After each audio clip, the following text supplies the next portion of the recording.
I don't think there's any comparison. I think it sounds way better. I think it's got a lot more groove to it. Like I said, the first time I heard it, I compared it to Kashmir. Still compare it to Kashmir. John Paul Jones doesn't go boom, boom, boom, boom, boom. The drums go right? So how did Metallica's heaviest song start out as something different? Discover the unexpected journey behind Sad But True, and Bob Rock's pivotal role in transforming it from a lighter tune into the Kashmir of the 90s, and discover how this one change impacted Metallica's career. In October of 1990, Metallica entered One-on-One Studios to start recording their fifth album. This time, they brought in a new face to guide them, Bob Rock. Although the band aimed for simpler songwriting, they hadn't yet worked with the producer who would meticulously dissect their music. We ain't found shit! Bob Rock was perfect for the job. Despite being the band's hardest recording experience yet, the resulting album propelled them to new heights. Bob Rock's influence is evident throughout the album, especially on Sad But True. Although the heaviest song on the album, Sad But True started differently. From what I could find, the earlier demos were faster and in E standard.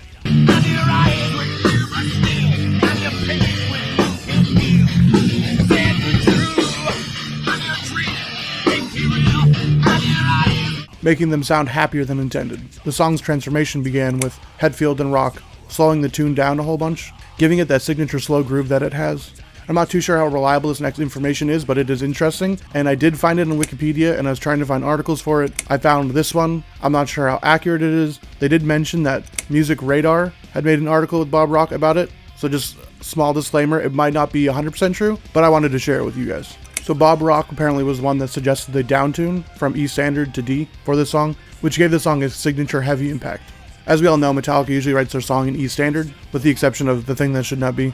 So when they brought this song to the studio, Bob Rock suggested they go down to D, just like Black Sabbath would, or like Motley Crue did for the album they did with him. These two changes combined to make the signature heavy song that we know today, and helped the song become their fifth single on their highest grossing album of all time. The Black Album was released on August 12th, 1991, and the single for Sad But True followed on February 8th, 1993. Despite being released a year and a half later, the single reached number 98 on the Billboard Hot 100 and number 15 on the US mainstream rock Billboard, as well as charting in 11 other countries. Sad But True is Metallica's seventh most played song, with 1,391 live performances. Its prominence has led to appearances in a lot of prominent live performances, like Live Shit, Cunning Stunts, S&M, The Big Four, and Quebec Magnetic. This song is also featured in Guitar Hero Metallica, and was included on the Metallica Pinball Machine. Clocking in at 5 minutes and 24 seconds, Sad But True is a tightly written and straightforward song. This track follows the band's classic song structure, with intro, verse, chorus, bridge, verse, chorus. James Hetfield delivers another masterclass in rhythm recording, and they enhanced his tight rhythm recording with a baritone guitar, overdubbed on the chugs to give it that really percussive sound that it has. And then on the other hand, Kirk Hammett's solo is iconic, a blending between bluesy elements and shred, something he's usually known for. During their time in the studio, James used, I believe, 2 different white ESP MX220s, and possibly his black ESP MX250. And for the majority of their rhythm tracks, they used a Mesa Boogie Mark II C++ and Marshall cabs with Celestion Vintage 30 speakers. I know they used a whole bunch of gear in this album, but I believe that was the main tone that you hear on the album. And Kirk used his custom Les Paul 1989. It's a really sweet black one they just re-released. So for my tone, I'm using my Harley Benton EX84. It's got the EMG 8160 combo, based on those MX220s that he loved to use. And that's going to go into the Neural DSP Mesa Boogie Suite. And I'll be using a Marshall Dave Mustaine IR because it has vintage 30s in it. So let's get over to the guitar tone and learning process for the song.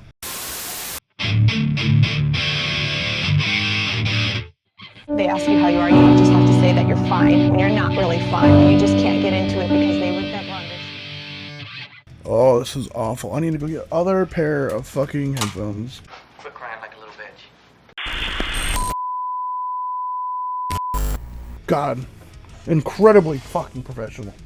Oh, just the best fucking guitar channel. Just fucking high quality. Got the best $5 headphones in the game. Guitar's still ringing. 2,000 years later. Okay, so like I said, I'm using the Mesa Boogie Mark II C++. Got the Metal Up Your preset. I think it's really good, so I'm just gonna stick with it. Keeps it nice and easy. I am using a V30, a Marshall V30. It's a Dave Mustaine, which is pretty ironic, but I think it sounds really good with this. And I'm using a, I think it's a T75, a ribbon. I think it sounds really good with it. And now let's start learning the song. So I have the song pulled up on Songster. I really love to use this. I think it helps a lot. And we'll just go through it.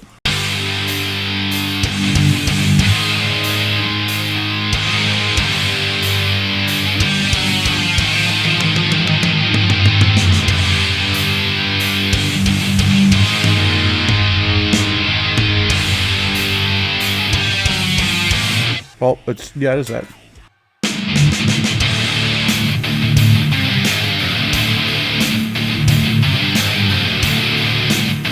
So we start with what my favorite riff is. I mean, I think it's everybody's favorite from the song. And it's just really cool. And really easy.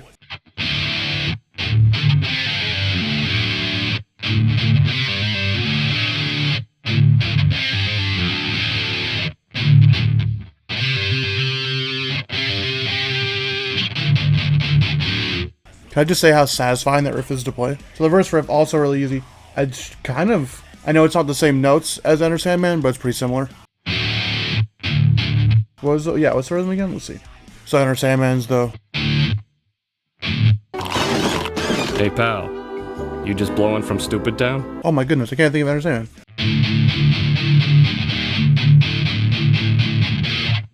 Just more of a groove, different notes obviously, but just like more of a groove to this one.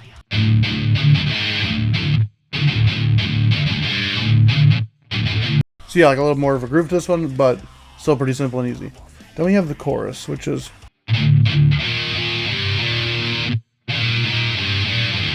What? What is this? Oh, it's...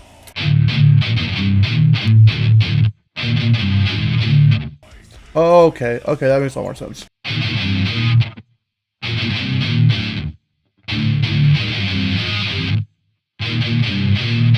Oh, I see what I'm doing wrong.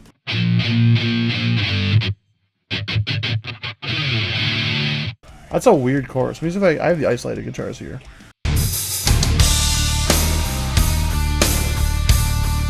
Let me see, I want to see this channel. I usually watch his covers to figure out tricky parts. So I usually use his channel to figure out covers. Learning guitar? Wait, don't touch that skip button. This is going to change everything. Let's see this. Look, everyone wants to learn guitar, okay, but very few can actually play. Oh, okay. Up until, even if you find someone, you're limited to what one person knows, and in-person lessons are I kind of get that. That's where I was at when I was in middle school. YouTube, Not middle school, high school. But 90% of those videos I was stuck are by what my usually teacher bad. wanted You to learn. So it's kind of the same thing.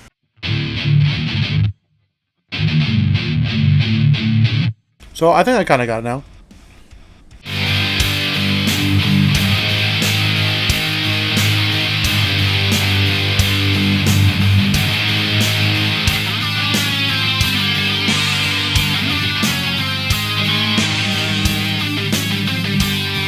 So I want to see what this harmony is.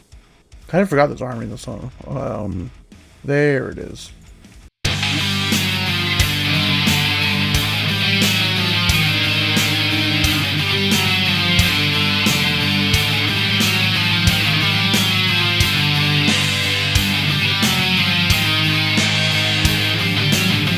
So same kind of rhythm. Okay, so actually I like that a lot. I should have known because it's a Metallica song. It's gonna have a harmony probably somewhere.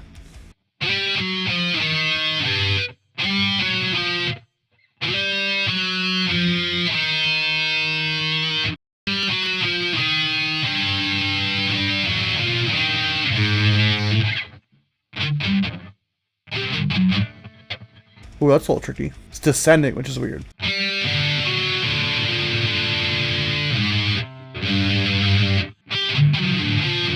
So let's see what happens for the guitars for there.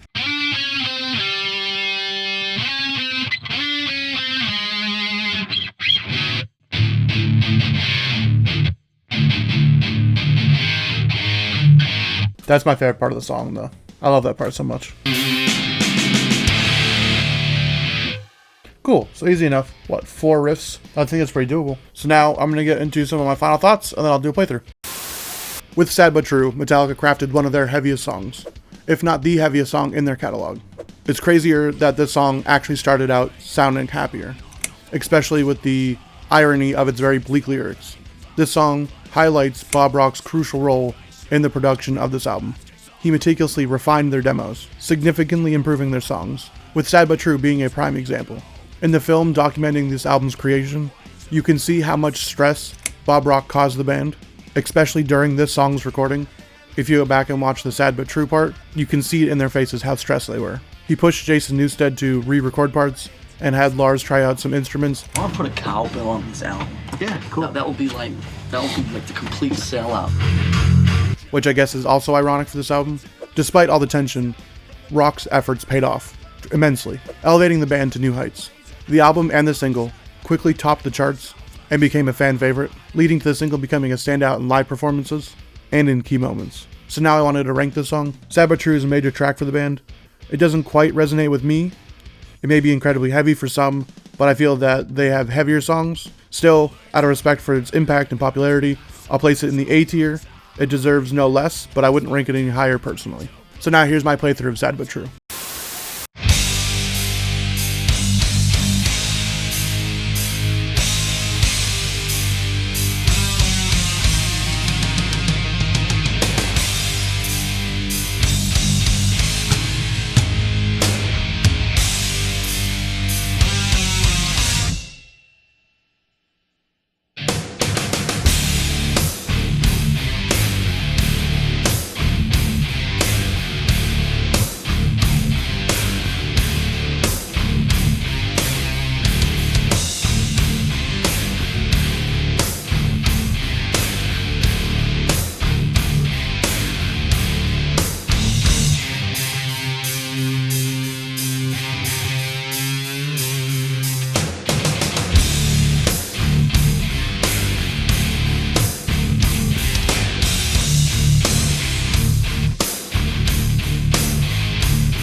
So if you enjoyed this video, I've made 2 previous videos on songs from the Black Album. One right here is about Enter Sandman and its creation, and I did a guitar playthrough of that. And this one right here is for Wherever I May Roam. Also looked at the creation behind the song and did a playthrough. So if you enjoyed this video, I think you might enjoy that one. Thank you for all your support. I'll see you in the next video. Peace.